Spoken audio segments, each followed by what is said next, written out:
Hello and welcome to another Thursday here on Viking.TV.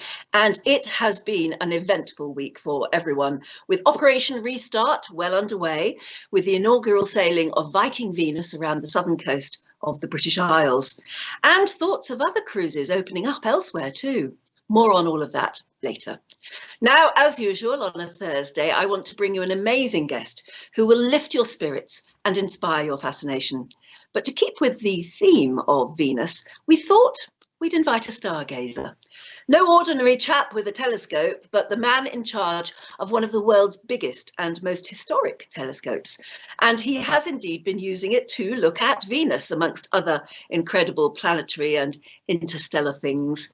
He joins me now from his home just outside Derbyshire, and this incredible, almost alien-like structure is, in fact, his home from home. It is nestled in the northern countryside of Great Britain. This is Jodrell Bank. Now, I'm sure he'll quickly tell us in a few moments that it doesn't actually move that fast. That is, of course, a time-lapse sequence, but it emphasises the importance of being steerable. For many years, it was the only huge steerable telescope in the world, and it still is the third biggest in the world. It has quite a history, playing a major part in some of the most important milestones in our exploration of space. In fact, it has actually seen, or if it's right to say it's actually heard, the immediate effects just after the Big Bang. For the moment, though, please let us meet Jodrell Bank's Director and Professor of Astrophysics, Tim O'Brien. Hello there, Tim. Hello, Anne. Good to speak to you. And where are you now, then? You're not actually in the telescope? No, I'm afraid, just like with many of us, we are forced to be working from home a lot of the time at the moment. So I'm in my cellar in the Peak District in Derbyshire.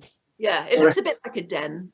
It is, yeah. No, it's nice. I can keep all my books down here and do all my lectures online at university from here and so on. So, yeah, nice place. How has it been over the last year? Have you been able to get out to the telescope at all? Have people been there? Nobody's been able to go round, I presume. No, it's been closed to the public, so you know, for COVID reasons. And in fact, what we've done is we've managed to keep a fairly tight team of engineers at the telescope, making sure that we keep operating. So we have been able to continue observing with the telescopes. But I'm afraid common or garden astronomers like me who use the data from the telescope, we don't actually need to be there really. So I could sit at home and I can get data from the telescope over the internet.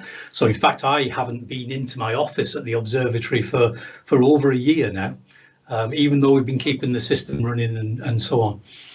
That's amazing. I mean, I know that, and we're going to hear you say it a bit later on, that a modern astrophysicist doesn't, as we would all imagine, have his eye to a telescope all the time, even though you've got one behind you and I've got one behind me.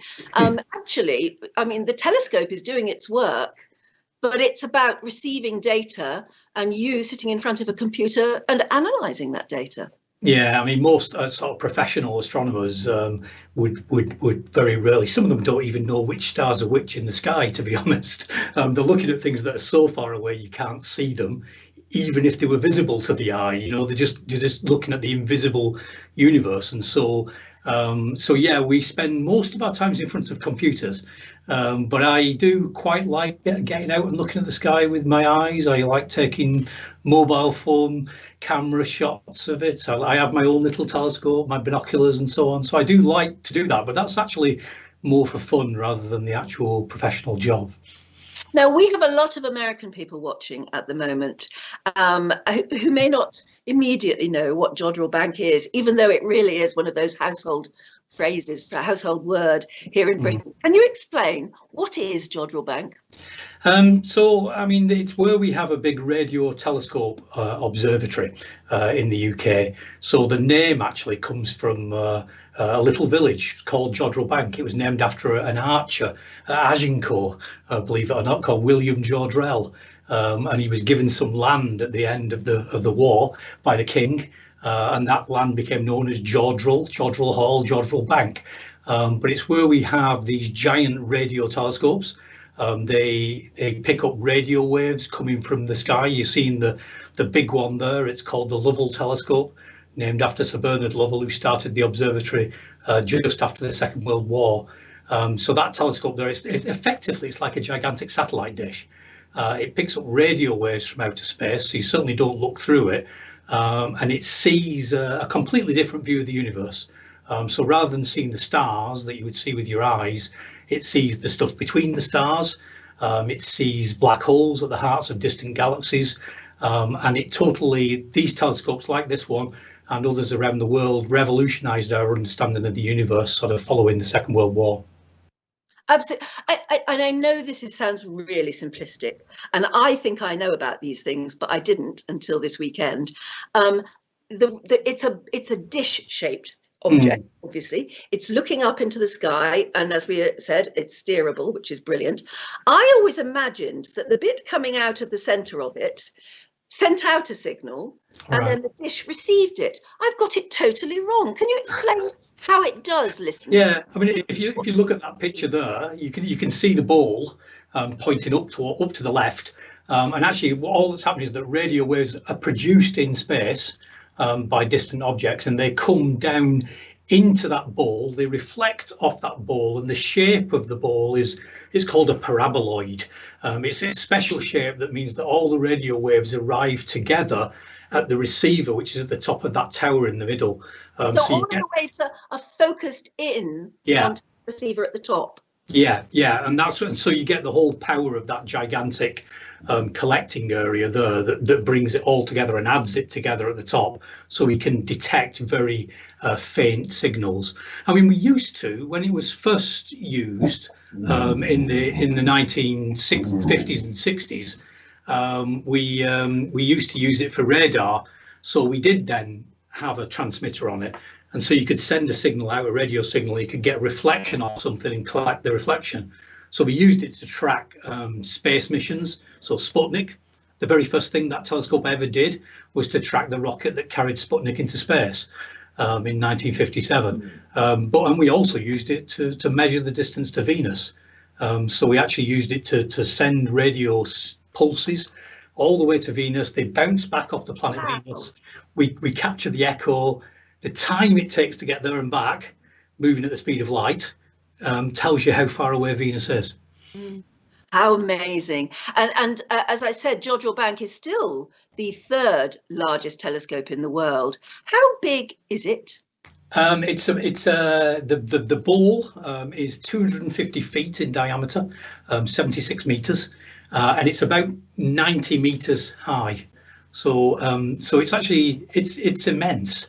The two that are bigger than it these days, the two steerable ones that were built that are now bigger than it, are both about 100 meters across. So at 76 meters, given that it's now 64 years old, it was an amazing achievement just after the war to have built something that nobody in the world had seen. This is good. This is a picture that you've come up with to explain to people just how big it is. Yeah. No, so most people have probably seen the building. So the building is the Houses of Parliament with the Big Ben clock tower with the Big Ben bell in the top of there. And it's about the top edge of the dish there is within about a metre or two of the same height as the spike on the top of the Big Ben clock tower. So I think that often gets across how big it is, because sitting in the middle of the countryside, you've got nothing to compare it to. So it's sometimes very hard to imagine how large this thing is, but I hope that gets the picture. It does, and actually I think it's a pretty cool place to have it as well. I've spoken to one or two politicians and suggested they might want to think they'd all have to turn their mobile phones off though to avoid interference. So and we'll talk a bit about the history of that in a moment. But I know that something that you really want to celebrate, that brings us almost bang up to present, is the fact that you've become a UNESCO World Heritage Site. Now, before you tell me all about that, I think we ought to bring in your wife, don't we, Teresa, who I know has joined you in lobbying for this to be achieved. Because, hello there, Teresa, it's lovely to see you. Hi, Anne. Hi, lovely to see you. You both wanted it to be a UNESCO World Heritage Site. Why, and what does it mean to you? Shall I go? Yes, I think your turn. Yeah, my turn to talk. Well, I think one of the things, because we both have physics background, is we have a really strong sense of how important science is for all of our lives and in culture. And you find often with World Heritage Sites that they're, amazing works of art or architecture or landscapes or whatever. And it seemed to us that it was really strange that there wasn't a celebration of an amazing feat of engineering that really spoke about, humanity's relationship to the sky, which is millennia long.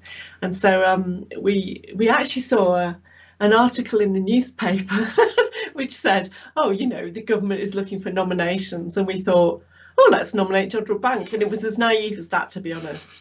And we didn't really know what was involved, but it we nominated it and it was put on the short list, and then we went through the procedure. It ended up taking us 10 years to achieve it, which I think if we'd known at the start we might not have quite been so enthusiastic. But yes, and we were just delighted when we went to UNESCO, the big congress that they held, and we sat there in the hall and everybody said, oh, it's looking okay, but until they actually announced it, you don't quite believe it. That was Baku in 2019 in Azerbaijan, of all places. It's quite, which is an amazing thing to sort of be alongside all these incredible places around the world that celebrate so many different aspects of human culture, creativity and the world's natural landscapes. So absolutely, it's sort of up there with the pyramids of Giza and Taj Mahal and all these. But we do think that these sorts of scientific developments are worthy of that. Actually, it's a very much part of culture, and it's part of our achievements as a species that we now understand. Effectively where we came from, our origins in the universe. We can celebrate not just through art, but through science as well. I know that when you did finally get that recognition, you made a little video, which I'd love to show everybody, because it just shows how exciting it was. But also this video explains why it's important. This is when Jodrell Bank was finally made a UNESCO World Heritage Site. Have a look at this.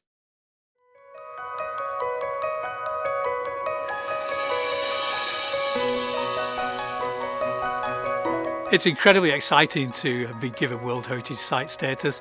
I think it signifies the importance of this place in the history of humanity's mission to explore the universe and to understand our place in the universe. It's a real recognition of the importance of the science and the way, it's developed and the way people have worked here, and it's a tribute to the work of Sir Bernard and all the scientists who are here at the moment. So it's an absolutely brilliant thing. We're all really pleased about it.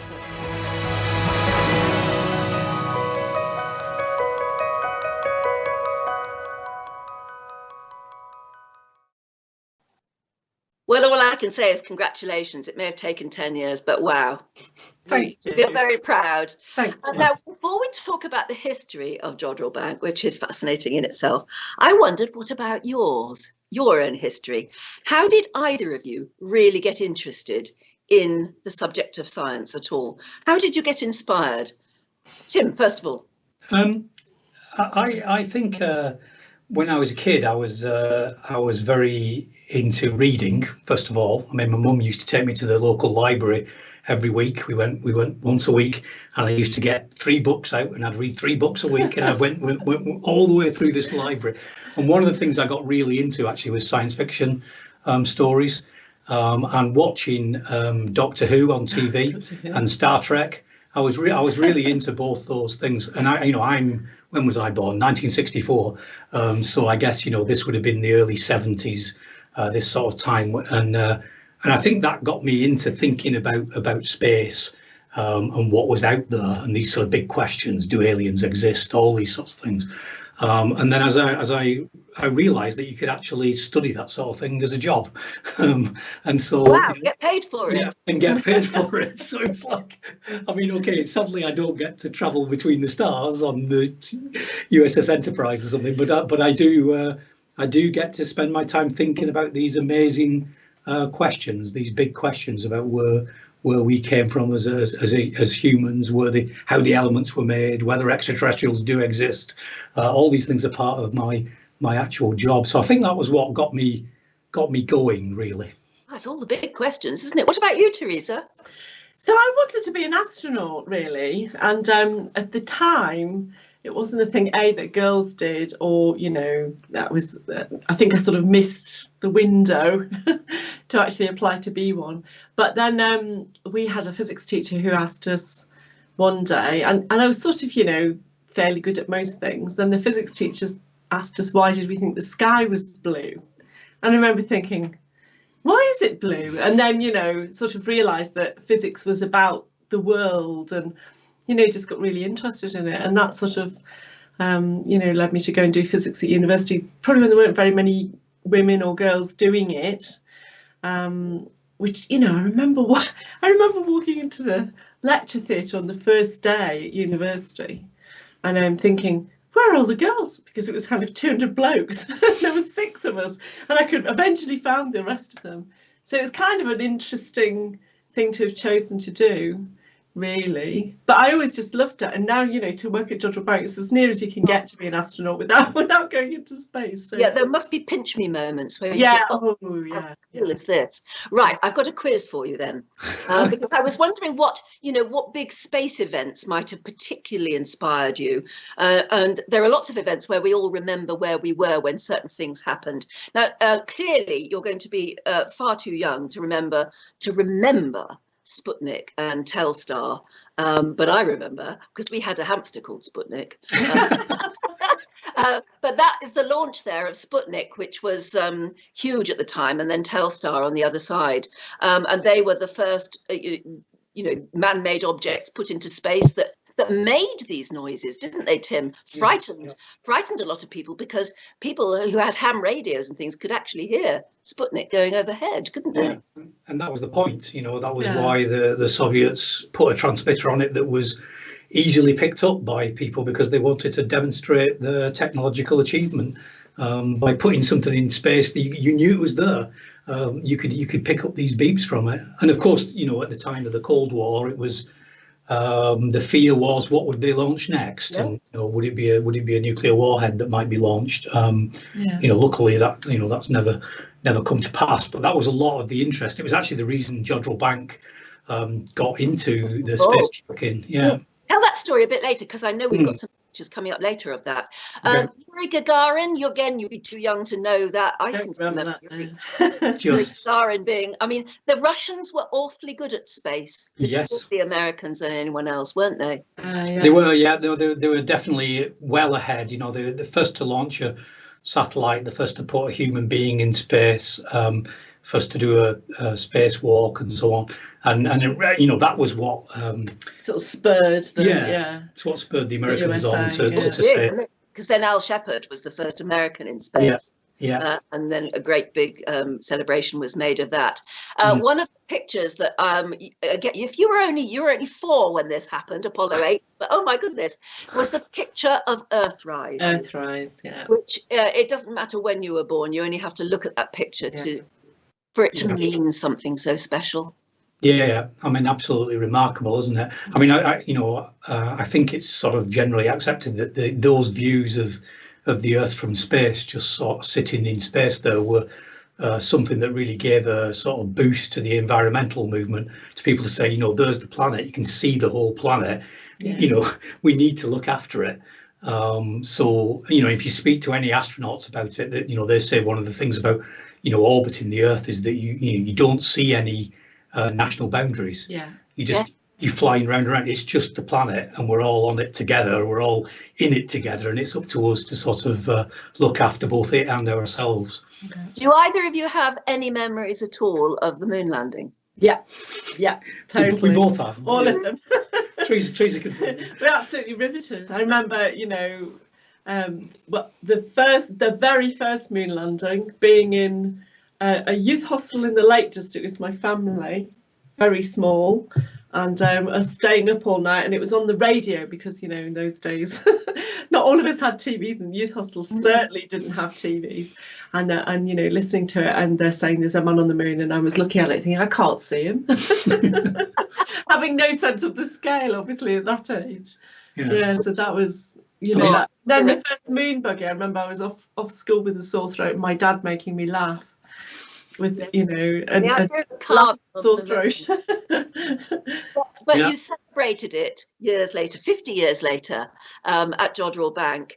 We've got a little video of this, of the way Jodrell Bank celebrated the 50th anniversary of the moon landing. Have a look. I send my greetings to those of you radio astronomers at Jodrell Bank who paved the way for us humans to venture outward and explore a close-in portion of the universe. Ignition sequence start. 6, 5. You know, it's still very vivid for me. I was 6, listening to the radio and looking at the moon.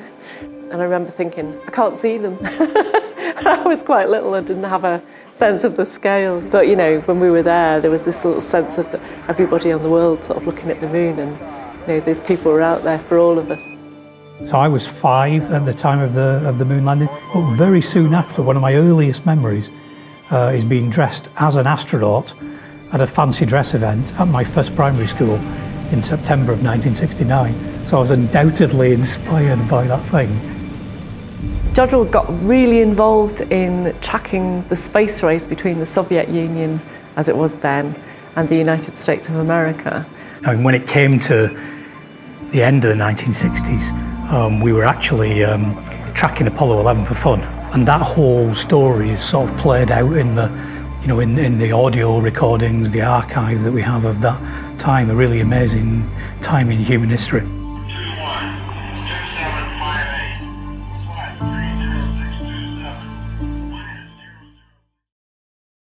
Now, the voice that we heard at the very beginning of that was Buzz Aldrin's. It was, yeah. So he walked on the moon with Neil Armstrong in 1969, and we actually asked him for the anniversary, would he record as a special message? And because, you know, he knew about Jodrell Bank, he knew Jodrell Bank played a role in the early sort of space missions. He was very happy to do that. So yeah, a special message he sent to us, and we rather surprisingly perhaps, we actually took that recording, we turned it into a radio signal, and we transmitted it to the moon as a radio signal. It bounced off the surface of the moon, came all the way back to Earth, and we caught it as an echo with the Lovell telescope. So we sent, although we couldn't send Buzz Aldrin back to the moon, we did at least send his voice back to the moon to celebrate the anniversary. That's another pinch me moment. It really is. That's brilliant. Very nerdy, but brilliant. Thanks, Sam. It's a 2.5 second travel time if you're It interested. really is. It's something that only very few people on this earth can probably do. One of the memories I have hugely, because I must have been a teenager at school, was Apollo 13, living through those 4 or 5 days when we didn't know whether we'd ever be able to get the crew back safely. And in the end, this amazing picture of splashdown when they did get back safely. Do you remember that? Any memories of that? Yeah. Yeah, I watched all these. I mean, I suppose when would I have been around then? It's around 6 to sort of 8 years old, that sort of age. So it became a thing you definitely looked out for. Was the next moon mission? Definitely. And that sense of relief, you know. And I think, I mean, obviously, being nerdy, we're sort of watch that film. I would watch that film, you know, 3 times a week if Tim let me, to be honest. Absolutely, I'm exactly the same.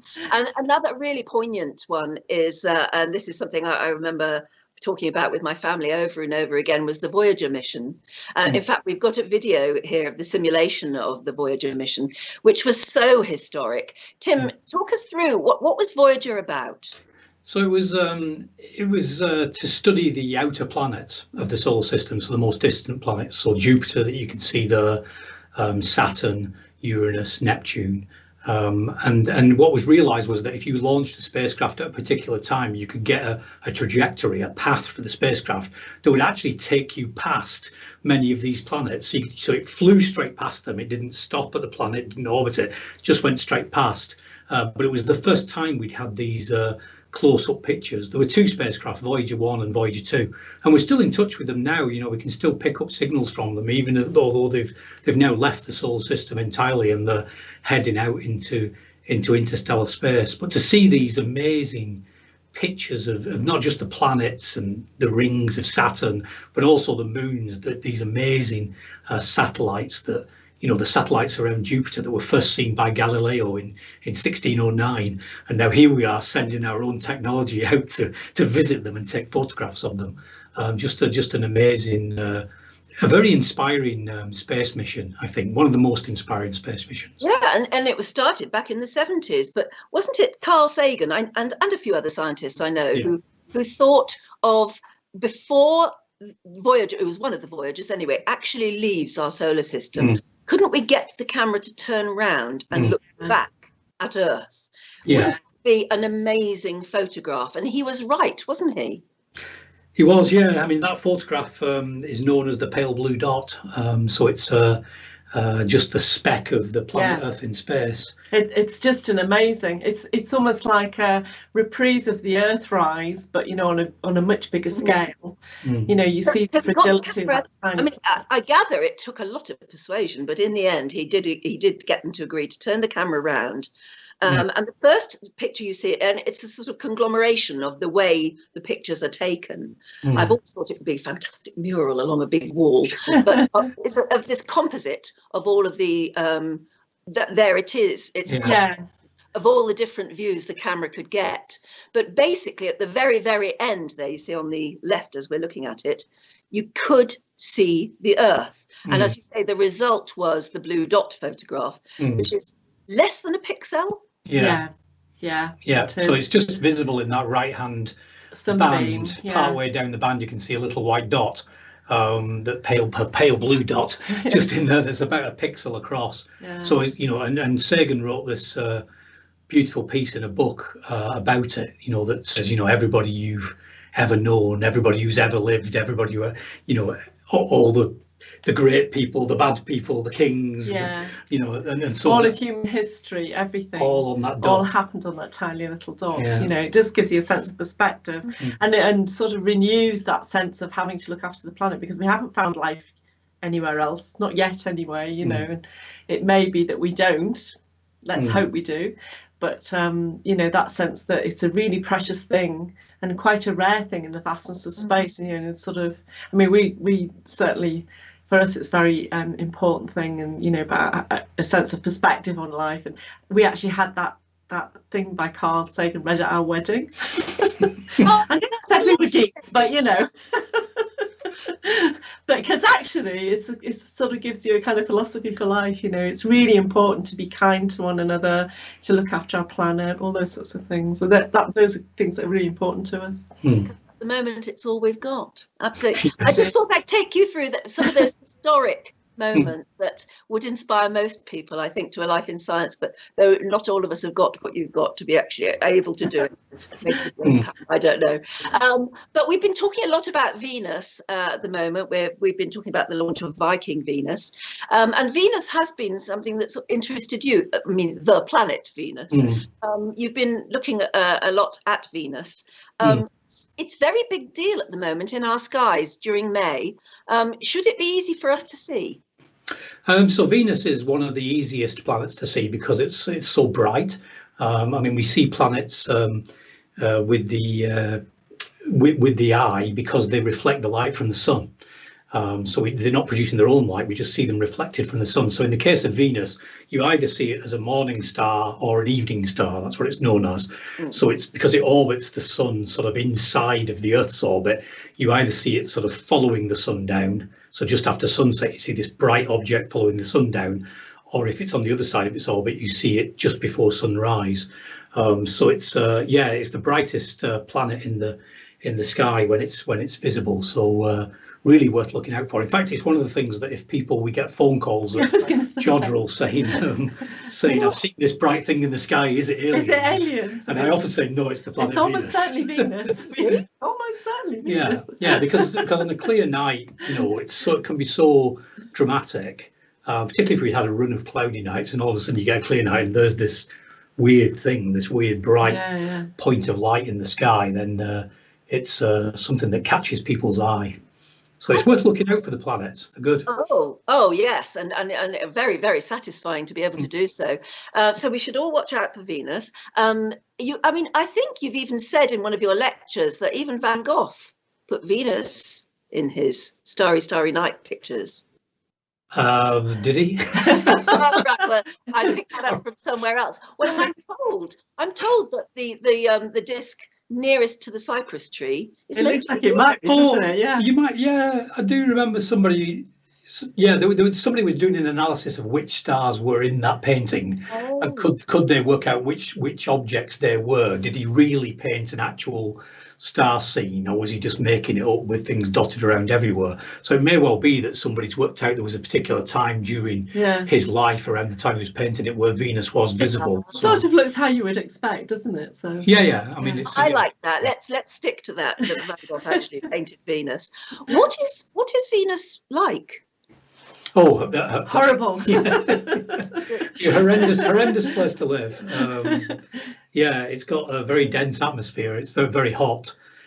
So much, the atmosphere has a greenhouse effect that makes it incredibly hot. Those pictures there are some of the few pictures we've ever got of the surface of Venus. They're taken by a Soviet lander. The Soviets were very, as we said before, were good at space, and so they landed several landers there. They don't last very long at all because they're crushed by the immense pressure and the temperatures. The electronics stops working.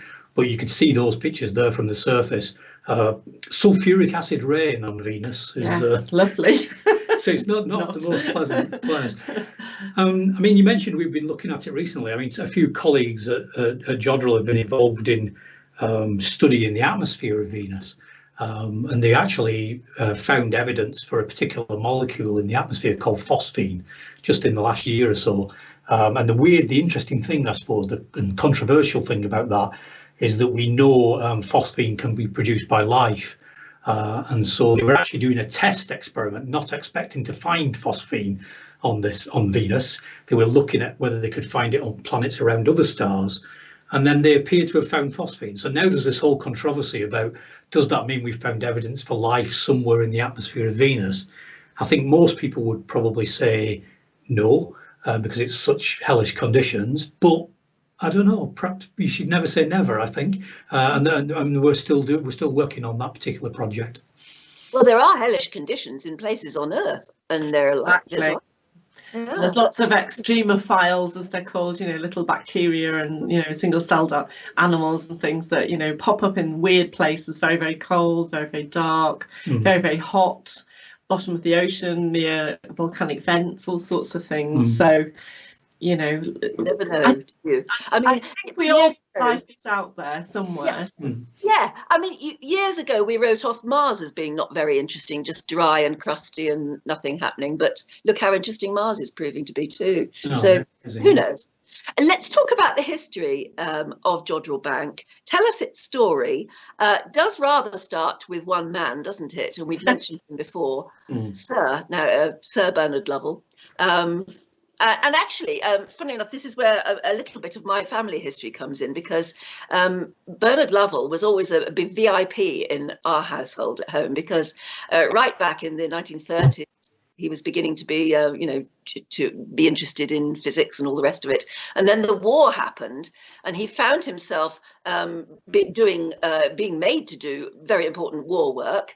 And he ended up leading a team investigating the development of radar, which is where he met my father. Now, my dad worked for him. In that photograph, right bang in the middle, is my dad beaming from ear to ear because he was so proud to even just be there. And on the very right, as we look at the photograph, is Bernard Lovell. Yeah. And so my dad was working on his team. That was at a place called Worth Matravers on the south coast. And then they, for their own security, had to be moved to Malvern in Worcestershire, which is where I was born.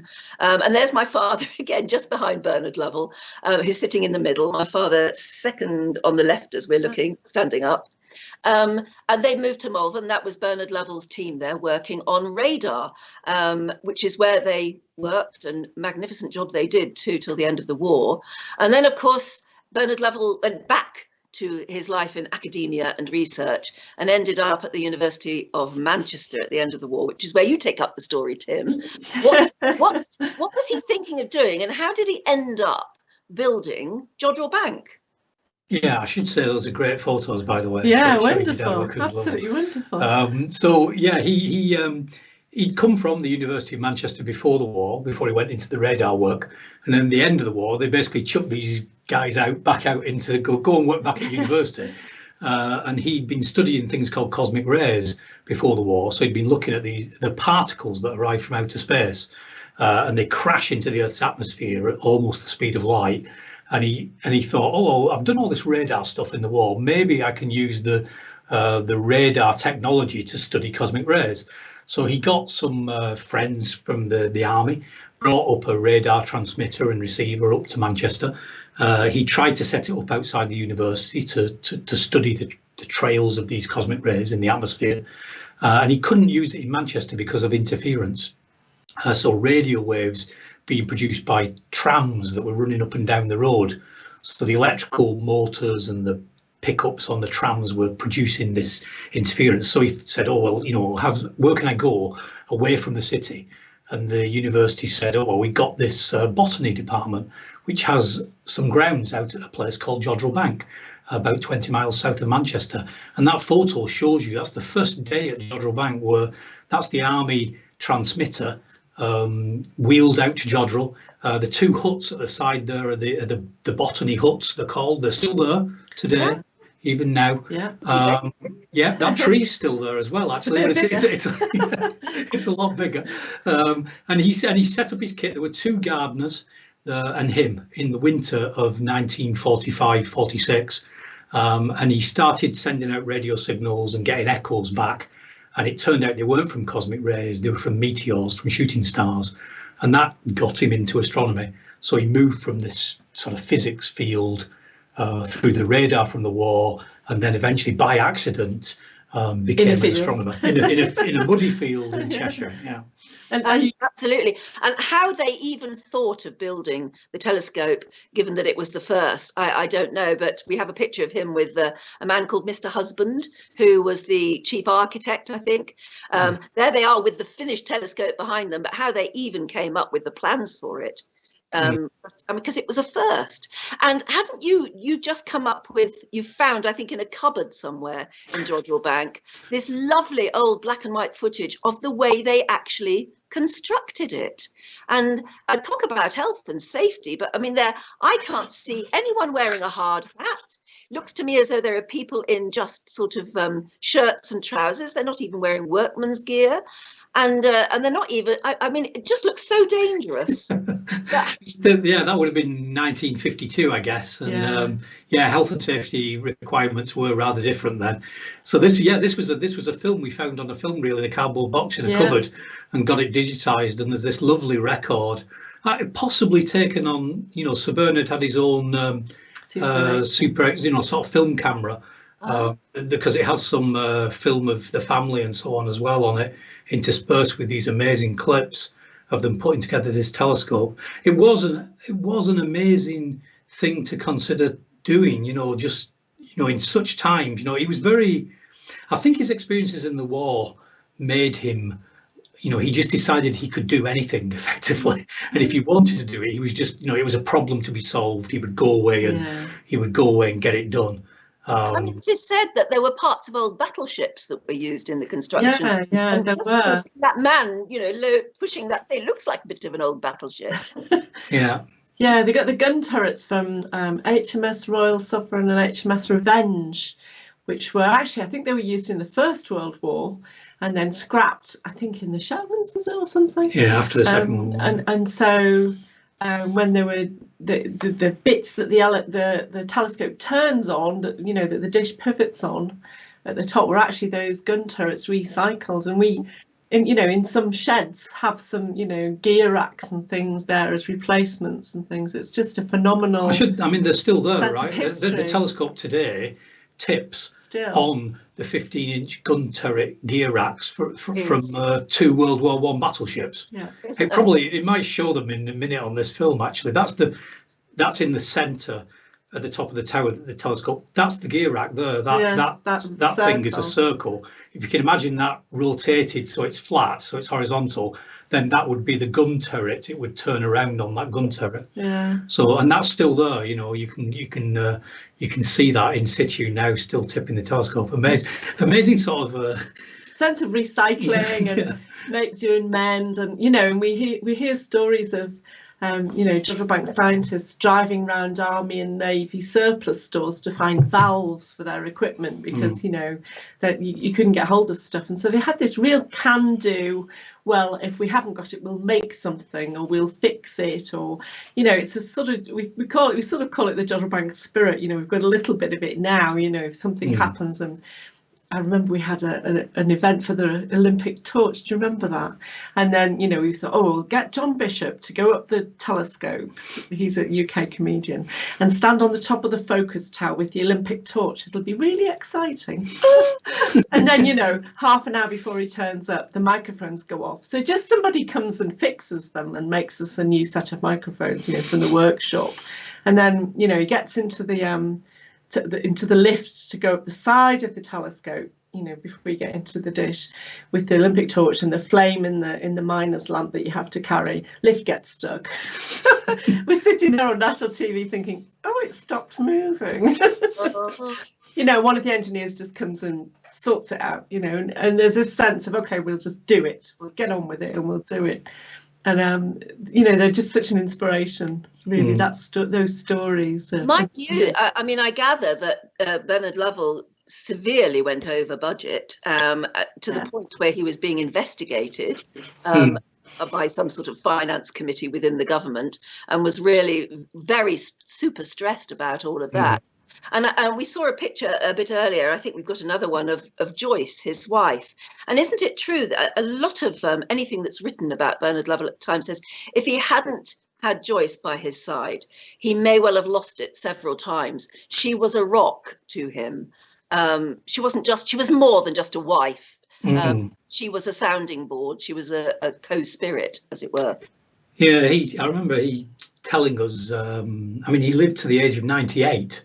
Lovell, and he came into work every day until he physically wasn't able to walk down the corridor. Well into his 90s. So he's well into his 90s, still coming into work. And I remember him telling us about he gave the Wreath lectures, the sort of BBC Wreath lectures in 1958, I think it was, or 59, and he tested them out on his wife. So he wrote these things and he read them to her, and she said, that's rubbish. She took it from him and put it in the fire while he was sitting there.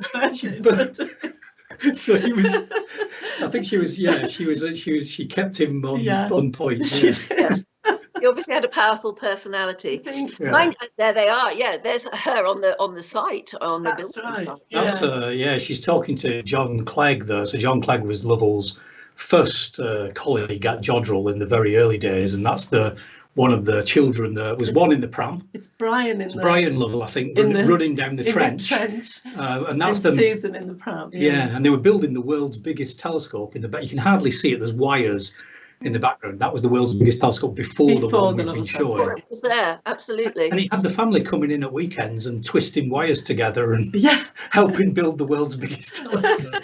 I think they all did, really. Yeah, extraordinary. And not only that, I mean, I gather that, like a lot of scientists, actually, he was mad keen on cricket and music. But he also built or planted an arboretum there.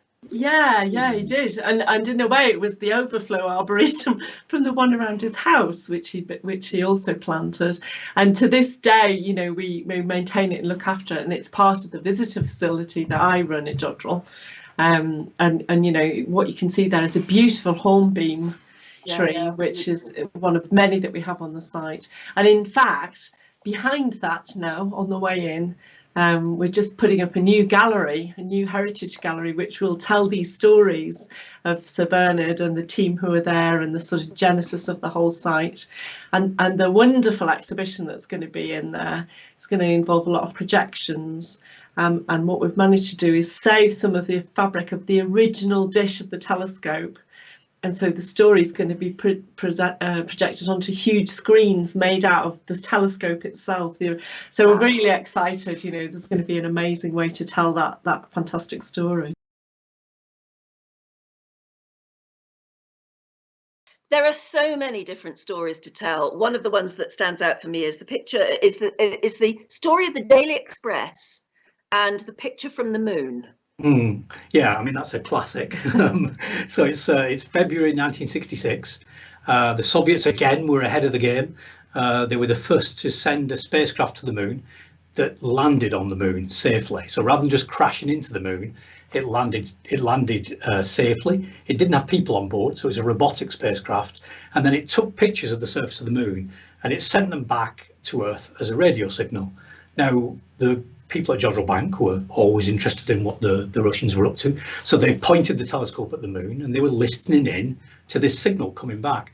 And one of the staff in the control room, John Davis it was, listened to the signal. He listened to the sound of the radio signal, and he said, "You know, that sounds like one of these newfangled fax machines."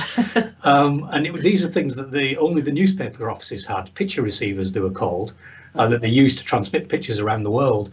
And so they put out a call, and the Daily Express answered the call, and they drove one of these picture receivers up to Jodrell. They plugged this thing in the back of the telescope, and out came the very first picture of the surface of the moon sent from the surface of the moon that they'd basically hacked into. They published it on the front page of the Daily Express the morning after, and it rather annoyed the Soviets actually to find that they'd been scooped by Jodrell Bank just listening into their signals. By Britain's newspaper, the Daily Express, which was right. That's extraordinary. So the signal that was coming back was so similar to what we now call a fax machine that you just plugged it in. Yeah. So it just and the only thing we got wrong was that the screw threads on the machine was a different angle in the Soviet Union than it was here, and so the paper came out at a different speed, and so we ended up with a slightly squashed picture. So so that we've seen some of the letters, you know, of Lovell to the Soviet Academy saying, I don't know how that happened, you know, oh, the journalists were terrible, they must have just taken it away, I'm so sorry. And we just think, not sure if that's how it happened. Now, we spoke earlier about the amazing blue dot, the pale blue dot, and you've taken that expression, the blue dot, and turned it into the most amazing event, the Blue Dot Festival, for which Jodrell Bank is becoming very, very famous. Can you explain what the Blue Dot Festival is all about? While we look at some of the pictures, which are extraordinary because you use the telescope as a means of sort of, I don't know, just putting these incredible pictures out there. Who had the idea for the Blue Dot Festival? What's it about? So we've been running some music events at Jodrell anyway, and it's part of our approach to engaging people with science, because we think you can't expect everybody to be geeky. You know, you've got to think about, if you're going to engage people with science, it has to have some relevance to their lives. And so we started doing some music events where, you know, people came just to hear a concert, and then we had a few astronomers there, or, you know, some telescopes or what have you. And then eventually in 2014, I think we came up with this idea that actually the better thing to do was create almost a nighttime economy type thing, which is what happens during a festival. And in 2016, you know, worked with the people that we'd worked with, you know, to do the live music events, to create a weekend camping festival, which, you know, given that we're two physicists, is a bit of a weird thing for us to do, really. But it brings in this amazing audience of people who, you know, we've never been to Jodrell Bank before, never been to a science centre before, never really attended science talks or science lectures. And as well as having, you know, if you wanted to attend it as a music festival, it's like a music festival. We've got great bands, you know, we were supposed to have Björk last year in 2020, you know, but also alongside that, we have a huge programme of science talks, science lectures, loads and loads of people come, scientists and researchers come and set up little stands, and we have exhibitions and stuff, and we end up with thousands of scientists on site, you know, just mixing with everybody, and you know, people attending 60 to 70 talks over the weekend as well. about, you know, from people who are doing absolutely cutting edge research. And so there's this sense of, you know, real, you know, embodiment or expression of the way that science is just a part of our everyday lives, you know, and it's great fun. And you know, you get people saying it's got a lovely atmosphere, you know, we have a massive age range of people, it's really very broad, you know, it isn't sort of, it's not a festival that's for a lot of young people to ingest a lot of alcohol. It's, you know, it's much more sort of cultural and relaxed, and we have a lovely arts programme, and we always make sure we have some lovely food providers, and you know, it's in our garden, and guys, the arboretum that, you know, you spoke of earlier, and we put in some beautiful art installations, like light installations overnight. And you know, one of the complaints from parents who bring their kids is, I can't get them to bed because they won't go to bed because the lights are so beautiful in the gardens and things. So, you know, and it's a lovely thing. It's been a real wrench not to be able to do it for last year, and this year we've had to cancel this year as well. But it's a real celebration. It's a lovely celebration of, you know, our care of the blue dot and the creativity from science and from the arts and for all sections of humanity that is actually, you know, our hope for the future, I think. Well, I mean, you said that, you know, some people might think of it as geeky, but actually it just shows what an incredible audience there is there. People who are interested in science and who love that sort of thing, but are also interested in music and having fun. And that brings me to the Flaming Lips man. Tim, I just find it, and that's what's very heartwarming about it. When you walk on stage to be interviewed by the Flaming Lips frontman, you are treated as a god. I mean, there's well, he is a god. You clearly are a god. But I'll take everybody to that clip because I think it's really lovely, because he asks you, which is something that you must get asked a lot, you know, what does a radio astronomer do all day? You know, what do you do when you wake up in the morning? What's the first thing you think of? This is a lovely clip of you being interviewed. I think, I'm not sure who's interviewing who actually, but I think you're being interviewed by the Flaming Lips frontman, Wayne Coyne. When you get up, what do you do? Like, you have some coffee, Take the dog a walk. and what? Take the dog a walk. Oh, there you go. Yeah. So one of the things, I suppose, we're giving away too much information. One of the things, I guess, what one would imagine, that we spend a lot of time looking through telescopes at the space, and in fact, most of the time we sit in front of computers, you know, and that's the life of an astronomer these days mostly. So we have. Yeah, sure. We pick up data from big telescopes. Because it's like looking at, and you're looking at, like that one. It's probably over there. Yeah, you're looking at the data from it. But we have to analyze the data, and these days that's. And you have 3 or 4 agendas of, like, I think this is happening, and I'm doing a thing here to see if that's true. Yeah. So you have you in our case, you observe something, you see something happening, and then you have an idea about why that might be happening, and if it's scientific, then you have to test that. So you look for a prediction that idea, that theory makes, and then you test that with more observations. And you're waking up every day with, I'm saying 3 or 4, maybe there's 300 or 400, I don't know, but you're saying I'm getting closer to finding out that this is true or this is not true about these. Yes. And that's in your mind. That's in your mind, yeah. Even like right now, like for me right now, Go on. there's a song I'm working on, it's part of my mind there. Right. There's a little bit of a painting I'm working on. It's Right. back there. Right. And I'm talking to you, and I'm doing all this at the same time. Yeah. There's So my equivalent of your painting and your track is we've got this star in the Andromeda galaxy. So that's the nearest big spiral galaxy. It's about 2.5 million light years away. The light takes 2.5 million years to reach us, and it has an explosion on its surface every year. And this is the most rapidly recurring explosion we know.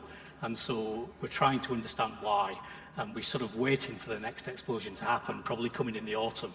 And then we get all the telescopes. Wow. Yeah. And we use radio Well, telescopes. now we use all I'm this going to stuff. do a song and a painting about that. Oh, cool. Yeah. Very good. Yeah. Wow. So there you are. I think that's a brilliant question that all of us want to ask is what do you guys do all day? Can I ask you actually very, very personal questions? How did you two meet? Oh, at Jodrell. Well, that's it. There must be more to it than that. I was already there, so I did a PhD in Manchester, although not at Jodrell, and then I went off to work at a couple of other universities around the northwest, and then I came back to Jodrell in '99. But you started in 2006. I started, and my job was to create the new visitor centre and all the cultural activities and what have you. So met Tim in 2007, I think, and yeah, you took it from there. I love it at the start. I mean, you say you're a physicist, obviously. You're a professor too, aren't you? You've got a master's in fine art as well. I do. Where you wanted to go, what you want to do? Well, I think like a lot of people, a lot of scientists certainly. For me, it was a bit of a decision at one point in life. Am I going to go this way or that way? And I remember deciding that if I did physics, at university, then I would always be able to do music and art, in an amateur capacity where you can't really do physics so much in an amateur capacity. Although these days you can a bit more. And I've just got to a point in life where I was sort of working very, very hard, but I ended up, being able to work part-time and have the time to do it, and thought, oh, actually, I'm going to have a go. My dad was an art teacher, so we sort of had that in the family anyway, and just to have the opportunity to do it, I must say it was one of the most exciting and creative and slightly bonkers times of my life, doing all of that sort of foundation courses, and then going on and doing the masters in fine art itself, and it's informed a lot of what we do. Sorry. Well, I was just going to say that informs a lot of what you're doing now with developing the Discovery Centre. And what's the new exhibition that you're working on as well? So the First Light project with the gallery and exhibition. Yeah, so that's. Yeah, I mean that idea. I mean, we sort of both share that. The way in which you can be inspired by something that's sort of. That has that emotion or that sort of visceral connection that I think a lot of art has. It generates some sort of emotion within you, and I think it's you shouldn't think of science as being without emotion and without excitement, because it certainly is. Even if it's like me sitting around a computer terminal with my colleagues on a Friday night in the dark with the glow of the screen, as we were the first in the world to ever see the shockwave from an exploding star made with a network of radio telescopes across the planet. That was I can remember that experience even now, and the sense of that thing. That's an emotional experience, even though it's hard physical science or something. So and so all these big questions about what's life for, what does it mean to be human, all these things, and being a scientist working in science, or being an artist working in the arts, or an architect or whatever, in a way they all require their own disciplines and their own sort of serendipity, really. There's a lot of bumbling around in all areas of life, and then that sort of diligence, attention to your craft and skill, really, and then just moments of inspiration and moments of wow in anything, really. I think it's just it's a very shared human experience, and I think it's informed. It's why what we do at Jodrell is a bit different, because actually we're aware of this overlap and this common ground, really, between all areas of human endeavour, and it's nice to sort of be able to celebrate that. Absolutely. Well, it brings you back in a way to that little pale blue dot that's less than a pixel.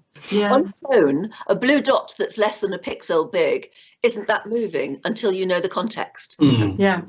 And the personalities behind it. Yeah. That's what I suppose the striving towards scientific understanding is all about. Yeah. So thinking of artistic impressions or things that we can't see, black holes you are looking into, aren't you, as it were? I've got a picture of what we think a black hole might look like. Is this anything like the truth, Tim? Can we see it? I think we've got a black hole. I think because I know you are researching black holes. Yeah, it's probably a bit like the truth. So that, yeah. I mean, obviously the black hole bit is the black thing in the middle of the right hand image, but that's an artist's impression. So that sort of inset at the top right is an artist's drawing based on scientific data, but the picture at the bottom left in the background is a real image of I think probably two galaxies colliding, and I think that probably looks like a star that's passed close to the black hole and been ripped apart. But yeah, black holes, we were convinced they exist now. Things that are so much mass in such a small volume of space that the gravity is so intense that not even light can escape, hence the term black hole. But still, we see the stuff swirling around the black hole before it falls through the event horizon and disappears. As far as we know, we don't know what happens within the event horizon. By definition, you can't see past the event horizon, but we see what's around it. Very recently, we, in terms of the world's astronomers, made the first real image of a black hole, made with a network of telescopes across the world, and it basically shows something looking quite like that artist's impression. So a black space surrounded by a bright ring of stuff just outside the black hole. Which brings us to a few questions, which I don't know how you're going to answer this. From Louise. Do you ever get to visit other telescopes all over the world? Where are the most powerful ones? And when you do meet up with them, do others say, mine is bigger than yours? Luckily, we do get the opportunity to visit other telescopes. Chile, the Andes Mountains of Chile is a remarkable place. It's got a huge number of telescopes there now of different types, looking at visible light, looking at radio waves. Hawaii, the top of the big island in Hawaii, is an amazing place. The Canary Islands, so La Palma in the Canary Islands. Out in Australia, there's loads of amazing places. Green Bank in West Virginia in the USA is another big radio telescope. I mean, I always think of these places like cathedrals of science. You visit, they're just incredible places to visit, particularly often if you're observing at night and it's quiet and all you can hear is the hum of the motors. We went to the telescopes in South Africa a few years ago, didn't we? That are out in the Karoo, sort of northeast of Cape Town. And actually size does matter. The bigger the telescope, the more signal it can collect. So it can matter that somebody's telescope is bigger than somebody else's. We sort of have a technique where we link together telescopes across large distances now. And so sometimes it's how many telescopes have you got that matters as well. How far apart are they spaced and all that stuff. Okay, here's another one. If we do hear signals from other worlds, these must have originated a very long time ago. So the senders would be long dead. So what could we ever do to respond? Depends how long they lived, mind. Yeah. If they lived for hundreds of years or millions of years. I mean, within our galaxy, we're talking, the galaxy is about 100,000 years across, 100,000 light years across. So you could have, that signal would take a long time to get to us. If you replied, it would take a long time to get back. Yeah. So, I mean, you're never going to have a scintillating conversation with these aliens. It's going to be a bit of a... At best. I mean, given that, our assumption is that if anybody is sending us signals, and they might be, they're unlikely to say, hello, is there anybody out there? And wait. Yeah. Because it'd be so long, you wouldn't do that. So if you were going to go to the effort, you're probably going to send a lot of information. So we'd expect, if we ever do pick up a signal, to receive for it to be a big one. For it to be a big signal with lots of information in it. And nothing yet. Sadly, no. And we would tell you. Yeah. You could have released it live. Could have had an exclusive. I really hope so. Yeah. Do you think there is? I mean, we've been talking about the possibility of some sort of weird microbial life on Mars or Venus or something. But do you think? I mean, in your heart of hearts, do you think there could be aliens out there? Yeah. Yeah, definitely. I'd be very surprised if there wasn't. Me too. Statistically, it's almost definitely the case. I mean, yeah. I mean, the universe, we know. I mean, the universe the bit of the universe we can see has got, 100 billion galaxies in it. Each one of those galaxies has got, hundreds of billions of stars, and we now know that basically all stars have planets. Yeah. So, it seems hard to imagine that there wouldn't be somewhere out there where life has developed somewhere else. And that's only the bit of the universe we can see. The universe actually goes on beyond that. It might even be infinite. And if the universe goes on forever, you're bound to have life elsewhere. It's just statistically, as you say in your message. It's an infinite universe. All things can happen, so you must do. And one final question. What astronomical feature would you love to see that you haven't yet witnessed, or that could happen in your lifetime? Is there a particular thing you'd love to see? I would love to see a supernova that you could see during the day. What would that look like? A big blazing blob in the sky in the daytime. It's an exploding star, basically. So I've got a dog here trying to say hello. Dogs are always like that on Zoom calls, aren't they? Is that something you would be able to predict? Would you be able to see that coming?